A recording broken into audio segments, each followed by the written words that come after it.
It's Thursday, January 4th. Welcome to the PDB Afternoon Bulletin. I'm Mike Baker, your eyes and ears on the world stage. Let's get briefed. First, we'll examine two unfolding stories from the Middle East. A major update on the twin blasts that claimed the lives of dozens in Iran yesterday, as the Islamic State takes credit for that deadly attack. And a U.S. drone strike in Baghdad that eliminated the leader of a terrorist militia. Next, turning our attention to the U.S., the Department of Justice has launched a lawsuit against the state of Texas, challenging its recent actions to curb the influx of migrants at the southern border. But first, our afternoon spotlight. I want to kick things off this afternoon with an update on the deadly attack near the burial site of slain military commander Qasem Soleimani. He's the high-ranking official in the Islamic Revolutionary Guard Corps, the IRGC, that was killed in a U.S. drone strike back in 2020. The Islamic State, ISIS, has now claimed responsibility for the bombings, according to a post on the extremist group's official Telegram account. In the Telegram post, the group called the attack a, quote, dual martyrdom operation, and gave details about how the attack was carried out. According to the ISIS post, two militants approached the crowd at the ceremony and detonated suicide vests near what they described as, quote, the grave of the hypocrite leader. The recent attack's death toll has been revised. Iranian authorities now report at least 84 fatalities. That's down from 103 reported yesterday. 284 people were also injured. Despite the fact that ISIS has now taken credit for the attack, as they have for past bombings inside Iran targeting the Shia population, the Iranian regime, predictably, was quick to point fingers at Israel. Iranian President Ibrahim Raisi, in a televised speech from Tehran, issued a stark warning to Israel. He stated that they would pay a heavy price for this and other crimes, promising a, quote, regrettable and severe punishment. Regardless that this attack inside Iran mirrored past ISIS and other Sunni extremist bombings targeting Iranians, and the fact that ISIS has now, as they have in the past, claimed responsibility, the IRGC and Iranian regime will certainly not let the opportunity to blame Israel go to waste. In response, the Israeli military maintained silence, offering a no comment on the explosions inside Iran. Shifting to neighboring Iraq, the U.S. military executed a retaliatory strike that resulted in the death of a pro-Iranian Iraqi militia leader earlier today. This individual was identified by a U.S. official speaking to Reuters as being responsible for some of the recent attacks on U.S. personnel.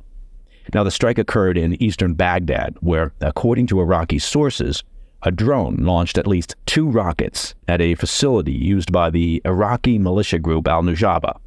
The attack led to the death of 4 individuals, including a local commander of the group and his aide. These details were confirmed by both Iraqi police and militia sources in the area. Al-Nujaba, the group that was targeted in this strike, is a part of the Popular Mobilization Force, and that's a loose coalition of militias that are nominally under the control of the Iraqi military. However, Washington designated this group as a terrorist organization back in 2019. Nujaba is one of the Iran-backed militias currently operating in Iraq. The Iraqi government, led by Prime Minister Mohammed al-Sudani, has had to strike deals with a number of these pro-Iranian militias operating inside Iraq in order to win and maintain power. Those Iran-supported groups now form an important bloc in al-Sudani's government. So, yes, the Middle East is a very complex and complicated environment. The Iraqi government was quick to condemn the attack, with a military spokesman saying, quote, the Iraqi armed forces hold the international coalition forces responsible for this unjustified attack on an Iraqi security entity, end quote. All right, coming up after the break, we'll discuss the long-simmering domestic tensions over the U.S. border crisis, which led to a clash this week between the federal government and the state of Texas. I'll be right back. Welcome back to the Afternoon Bulletin. The U.S. Justice Department filed a lawsuit against the state of Texas on Wednesday, challenging a recently passed law that empowers state law enforcement with authority previously reserved only for federal agents. Now, as listeners of the PDB may remember, Texas Governor Greg Abbott enacted the law on December 18th, and it allows Texas state law enforcement to arrest people suspected of illegally crossing the border. The law, which doesn't take effect until March, will classify illegal entry or re-entry into Texas as a state crime, subject to the jurisdiction of local law enforcement. The protocol calls for Texas magistrate judges to order any migrants swept up by local police to return to Mexico or face anywhere from 180 days to 20 years in prison. In a statement on Wednesday, Associate Attorney General Vanita Gupta called the Texas law, quote, clearly unconstitutional, adding that, quote, under the Supremacy Clause of the Constitution and long-standing Supreme Court precedent, states cannot adopt immigration laws that interfere with the framework enacted by Congress. She added, and as we know, Congress and the White House have no interest in doing anything to limit illegal entry into the U.S. And yes, I made up that last sentence. Principal Deputy Assistant Attorney General Brian Boynton also slammed the Texas law, saying they do not have the right to, quote, disregard the United States Constitution. Of course, the Texas law was only pursued due to the federal government's inability to deal with the surging migrant crisis. Without federal assistance, border states increasingly have had to fend for themselves. Texas Attorney General Ken Paxton made that point when he responded to the lawsuit on Wednesday, saying the law was, quote, created to address the endless stream of illegal immigration facilitated by the Biden administration, and that Texas was, quote, prepared to fight. Now, we should note that Texas is not the only border state to take matters into their own hands in light of the federal government's lack of interest in dealing with the record numbers crossing the southern border. Arizona Governor Katie Hobbs, a Democrat, signed an executive order on December 15th to deploy the National Guard to southern Arizona to assist agents at the border. She pinned responsibility for the current state of the border on the Biden administration and argued she was simply, quote, taking action where the federal government won't. The DOJ lawsuit marks the second legal challenge over the last 2 weeks of the controversial Texas law. The American Civil Liberties Union, the ACLU, sued Texas on December 19th, also claiming the law infringes on the authority of the federal government. The legal fight comes as Republicans in Congress move to hold the Biden administration accountable for the crisis. Members of the U.S. House Homeland Security Committee announced on Wednesday that they'll hold an impeachment hearing for Homeland Security Secretary Alejandro Mayorkas on January 10th over his perceived failures to control the border.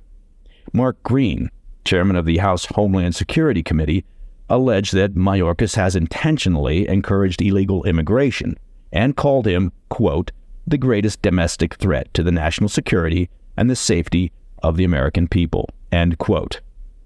Now, border states are currently contending with the highest rates of illegal migrant encounters on record. In December, Border Patrol officials recorded 300,000 migrant encounters, or an average of 8,400 apprehensions each day. Some 2.4 million migrant apprehensions occurred along the U.S. border during the 2023 fiscal year. As you might imagine, that's an all-time high. That's 2.4 million people. Now, that's more than the population of 16 different U.S. states. And as we've mentioned before, that does not include all the known gotaways or those who entered without encountering law enforcement. The White House appears to have a growing concern that the situation, now seriously impacting Democrat-led sanctuary cities across the country, will also negatively impact President Biden's 2024 re-election chances. The White House has made an effort recently to improve the optic by sending the U.S. Secretary of State and Homeland Security Secretary to Mexico this past month to speak with the Mexican president about the border. And the administration touted a phone call between President Biden and Mexico President Obrador in late December. To date, however, the monthly numbers of encounters keep rising. And the U.S. administration seems content with talking about root causes of migration and how to resolve corruption, crime, poverty, and other issues in countries such as Venezuela, Haiti, Cuba, and Honduras. The American voters, however, may be more interested in solving this problem in the short term, which requires a more serious focus on border controls and security, and less focus on one day making the world a kinder, gentler place. And that, my friends, is the PDB Afternoon Bulletin for Thursday, 4 January. If you have any questions or comments, please reach out to me at pdb@thefirsttv.com. I'm Mike Baker, and I'll be back tomorrow. Until then, stay informed, stay safe, stay cool.